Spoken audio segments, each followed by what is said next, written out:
and reinstated Lalit Modi's passport? Why didn't the MEA ask the Enforcement Directorate what its position was? We'll also try and go across to Megha Prasad to try and understand where the Enforcement Directorate stands on this, because they have woken up, but now they're pointing fingers at each other. So the ED, now the MEA says we are willing, but what is the ED going to do? Megha, can you hear me? What is the Enforcement Directorate's position? Are they going to make a direct appeal? Well, Ananda, I can tell you one thing for sure. I mean, answering your question, I have met a couple of officers in the directorate today, and what they have to say is that they are willing to do everything, all that it takes to get him back, to question him in this case, and they are very clear about it. As far as the investigation is concerned, because they can't hold the investigation back in the absence of the main person that's going ahead with the investigation. They've already completed 16 investigations against Mr. Lalit Modi, but they are, there are hurdles in terms of only his counsel coming before the Enforcement Directorate with some papers here and there, sometimes. But if the main person, the person who needs to be questioned in this matter, has been at large right from 2010. The case was registered way back 3-4 years back. They haven't been able to question him even once. So yes, they are ready to do all that it takes to get him back. If it comes to making a request, what stands out, Megha, and I put that question to Srinjoy. I'm going to ask you again. What was the Enforcement Directorate doing?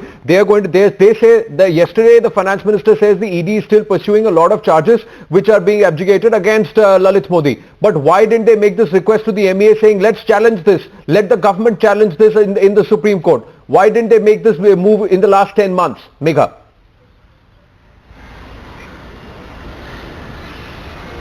Anand, well, the Enforcement Directorate doesn't have many answers on that one as to why there was no request made from their side to the Ministry of External Affairs asking the ministry to appeal against the restoration of the passport of Lalit Modi in August last year. There are not many answers, but right now what they have to say is that we are ready to do whatever it takes to get him back here, to make him face the investigation, to make him sit in front of us and answer our questions, that he should be a part of the investigation that is going on here in Mumbai in Enforcement Directorate's office.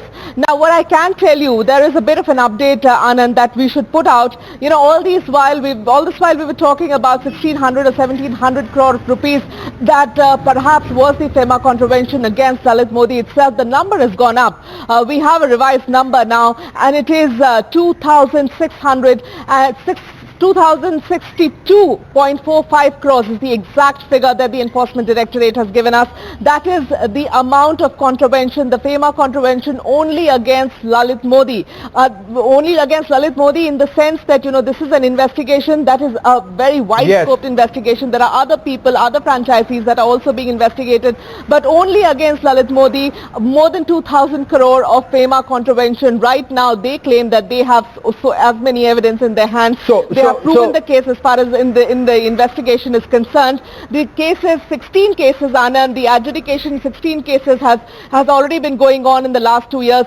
The very important point that we need to now put out is this, that the Enforcement Directorate here in Mumbai is looking into a new angle, an angle that deals with Lalit Modi holding proxy holdings, proxy shares in different franchisees, in multiple IPL franchisees. Which are these franchisees? The Enforcement Directorate would not tell us they are looking at multiple angles, Megha. They are looking at multiple angles, correct? And we'll come to that one by one. We'll come to that one by one. But Srinjoy, here's